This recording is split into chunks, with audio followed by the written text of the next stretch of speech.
Chris Stapleton's All-American Roadshow. July 25th at Ford Idaho Center Arena with special guests Alan Stone and Nikki Lane. Pre-sale for City Card members now through Thursday at 10 p.m. before the general public Friday at 10 a.m. Buy tickets at livenation.com. New album Higher, available November 10th. Today on CityCast Boise, Mayor Lauren McLean won her first term 4 years ago in a bitter runoff election. Now she's seeking another, opposed by Boise's former police chief, Mike Masterson. With Election Day on Tuesday, we're checking in with Idaho Statesman reporter Ian Max Stevenson to see how the race for Boise mayor is shaping up in the home stretch. It's Thursday, November 2nd. I'm Blake Hunter, in for Emma Arnold, and this is what Boise's talking about.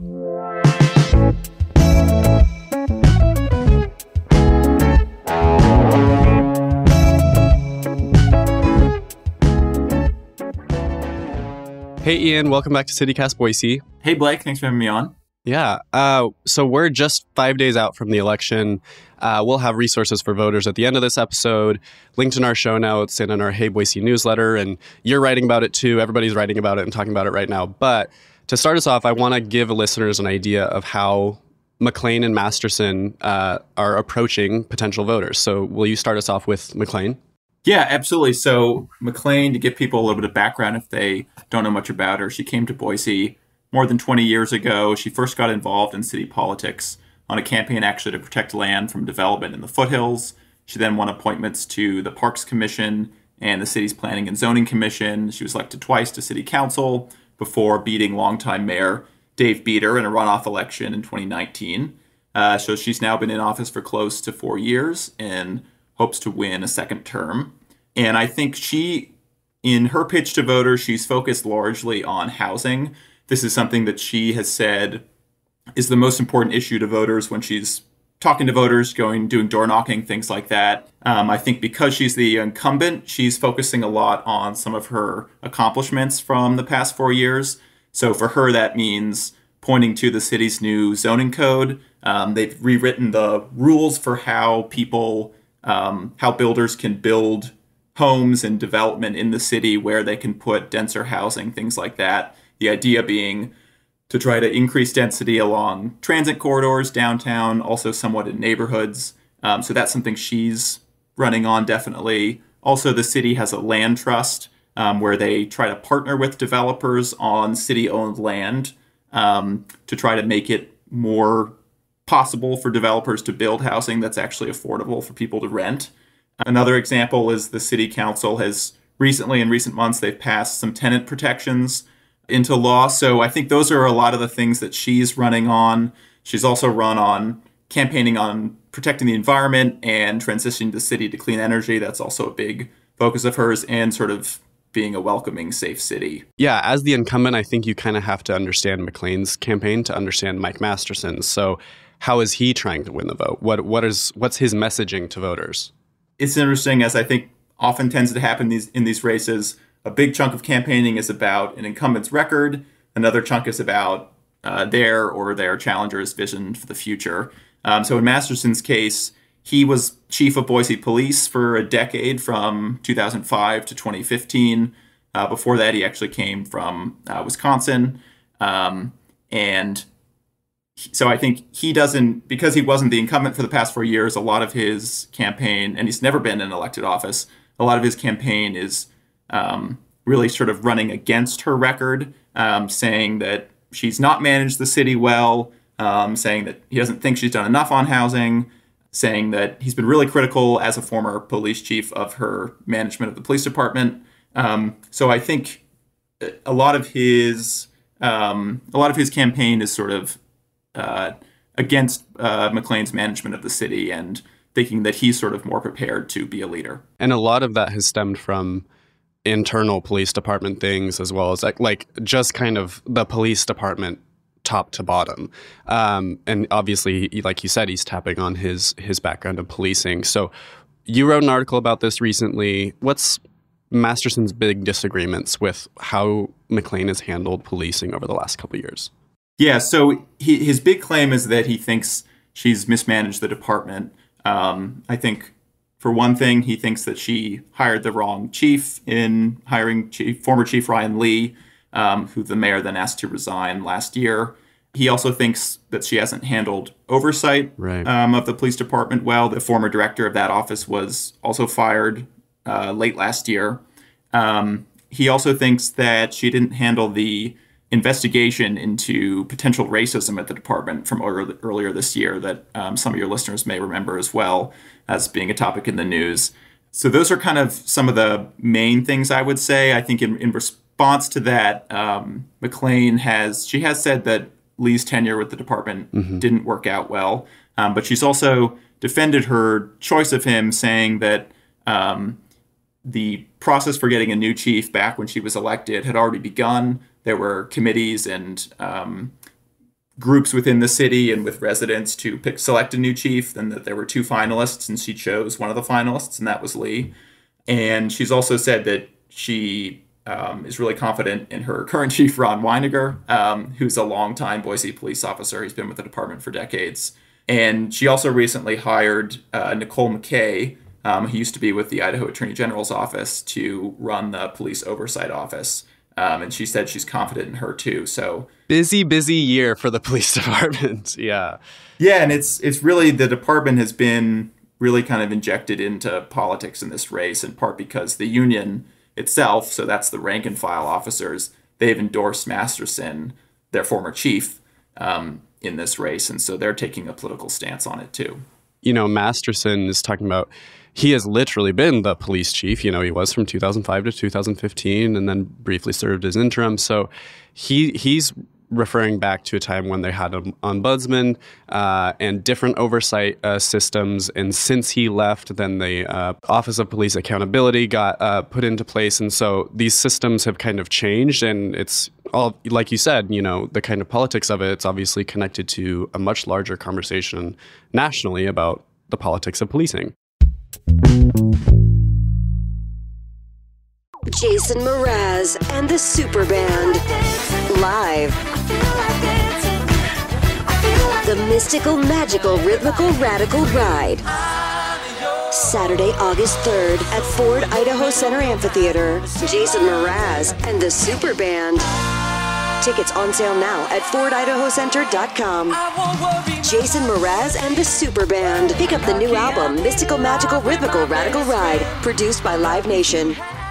It's interesting how much policing is taking up this conversation and the conversation about this campaign in general, but almost every candidate at every forum or debate or in every article that I've seen has said that housing is the number one, and affordable housing is the number one most pressing issue that Boiseans are facing. We're not going to go too super deep into it because you can get really lost in the weeds, but are there any big differences that you want to point out that candidates have as far as how they'd approach housing? The mayor's approach is largely this new zoning code, which is, you know, an interesting political topic because it's the city basically makes the rules for housing development, but then it's up to the private market, private developers to respond. And so we'll have to see in the coming months when it goes into effect, and then in the years to come, sort of what the effect is. It's not something that the city sort of just dictates from the top down.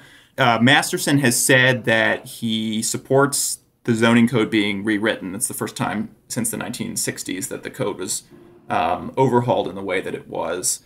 And he also said he does support density in places like downtown and on some of the city's major transit corridors, which is part of the zoning code rewrite. I think the two places where they differ on housing is Masterson he says there wasn't enough public involvement in the rewriting of the code and figuring out what the rules would be.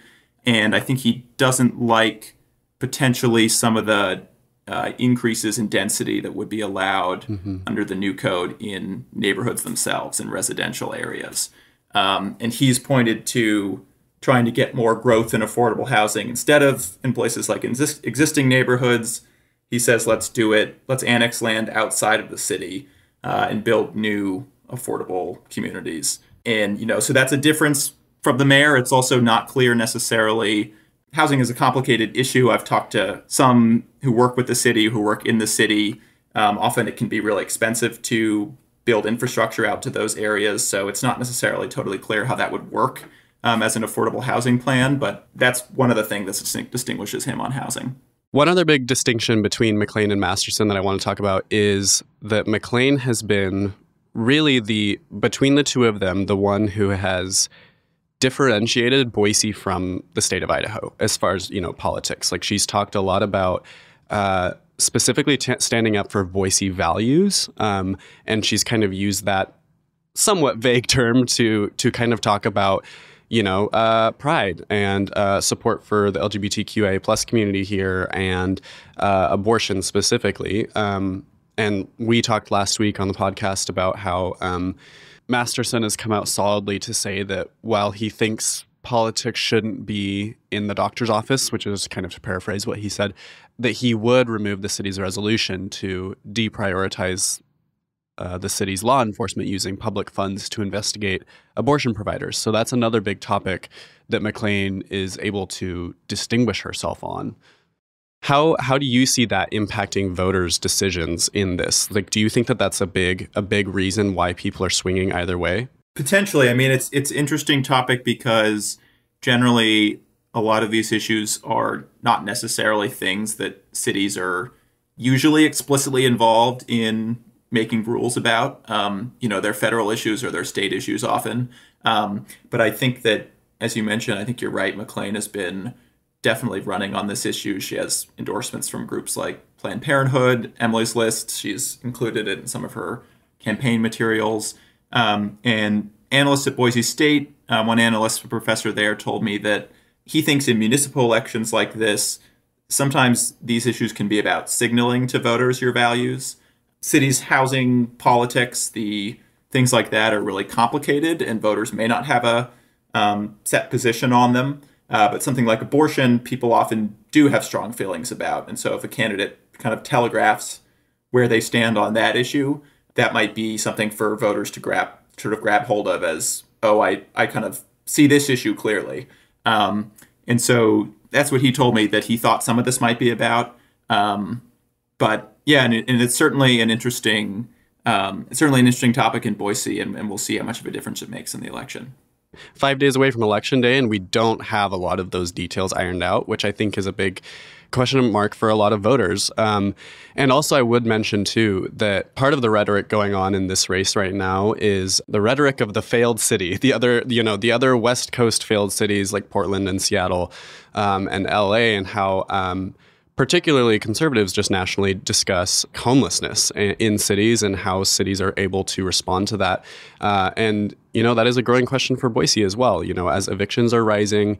And I think that a lot of city leaders and nonprofit leaders and some business leaders are getting really interested in, have been very interested in having more conversations about ending homelessness in Boise. But particularly Masterson's campaign hasn't talked about this as much in forums, but, on his website has a lot of separations between ending homelessness and solving housing. Like there's a lot of, like you said, again, kind of the politics, more national politics that are being played into this race. From people that you're talking to, I know you've talked to some professors and other analysts. How are we expecting this to play out? Of course, it's a bit hard to say, but some of it will just be worked out on Election Day. But I think in terms of just going into it based on these two leading candidates, I should say, of course, there are two other candidates in the race too, but they've not really been fundraising and they aren't as prominent in this race. I think that local races in Idaho are officially nonpartisan, but analysts have told me that they think there's a unusually ideological tone to this race, or at least it's more prominent than it has been in past elections.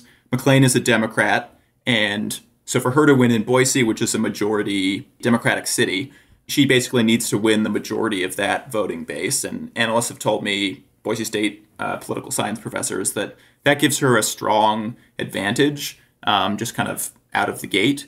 For Masterson, he has a bit of a more challenging route. He's a former Republican. He says that his campaign is as an independent centrist. For him to win, he'll need to win the most conservative voters in the city, as well as independent voters and a slice of that Democratic majority in the city. That's a kind of more, perhaps analysts have said, difficult constituency to appeal to on all fronts. And so that's sort of a challenge for his campaign. I was talking to someone on McLean's campaign last week, and she said something that I've kind of been thinking about a lot, is the Beater and McLean race and the runoff that they had in 2019.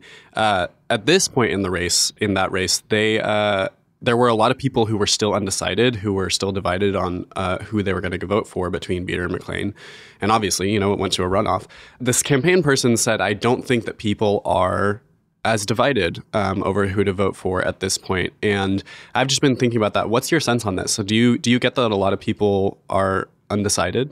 One thing about municipal elections is that the issues can be really complex and in the weeds. For instance, even just in this episode, we're talking about zoning law, housing policy, public safety. Some voters may not know a ton about the weeds of these issues.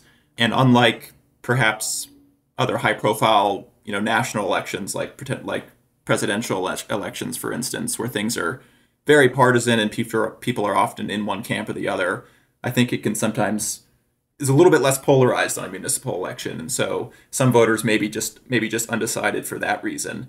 But yeah, all of that just kind of makes it a bit of a muddle. So I don't know that I have a solid answer on that, and we'll see how it all shakes out on election day. Obviously, the mayor works in collaboration with the city council as well, which for the first time this year is going to be elected completely by district.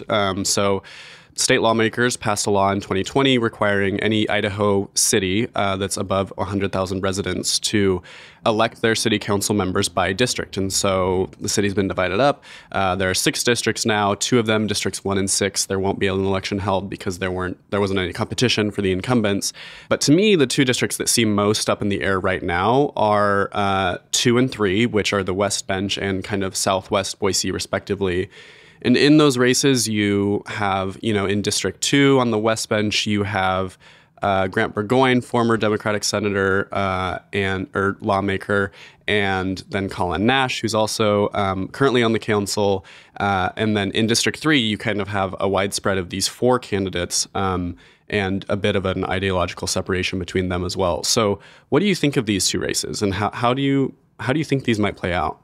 I think you're right to be watching those 2 races. Both have multiple prominent candidates running, which in an election, if you've got, multiple prominent people running, that makes them more interesting to watch. Also, as you mentioned, District 2 has got Grant Burgoyne, former legislator, also Colin Nash, who's incumbent on the council and also a legislator, both Democrats, and then running against in Hillary Smith, I think a more conservative candidate. District 3 doesn't have any incumbents, so that'll be a brand new face to the city council. There is Chris Blanchard, a planning and zoning commissioner, as well as Kathy Corliss. She's a former head of a Boise neighborhood association. Also Josh Johnston, Teresa Votter. I'm wary of making any predictions, but I think that those 2 races are likely to be tight. One interesting piece to note about these city council races is that while the mayoral race could potentially go to a runoff if no candidate receives a majority, that's not the case with the city council races. So whoever gets a plurality of votes, if not a majority, then they win. Yeah, I mean, District 3, I truly have no sense of right now. I think it's really interesting. District 2, Hillary Smith is definitely, kind of running a bit more conservative race to the right of both Burgoyne and Colin Nash, but Burgoyne is being a bit more moderate. He said a lot of things about the zoning code that he didn't like. So yeah, I'm really interested in that. And even I was just in West Bench the other day, just kind of like driving around, and I saw way more Hillary Smith signs than I kind of expected to. So, if her or one of the more conservative choices for District 3 were to pull out a victory there, that could really change the makeup of city council, which obviously would really change what either incumbent McLean or Mike Masterson could do as mayor. So I'm interested to see what happens, and it's going to be exciting.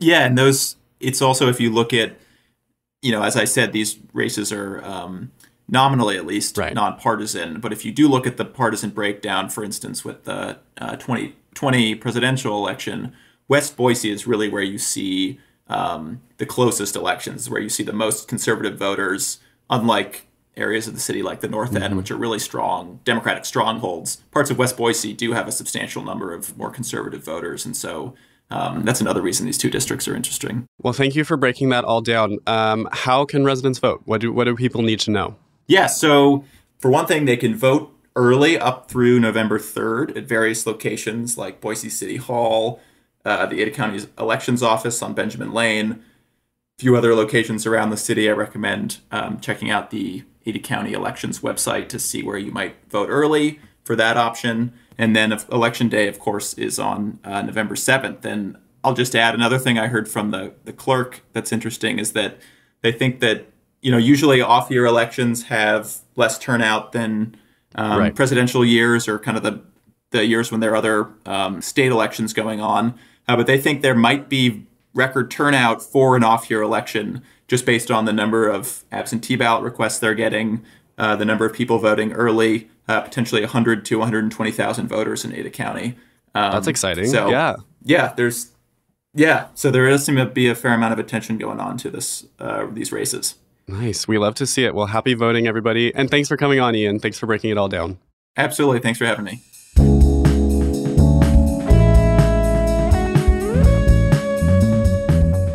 That's all for today here on CityCast Boise. If you enjoyed the show, be sure to subscribe to our Hey Boise newsletter. We'll be back tomorrow morning with more local stories from around the city. See you later.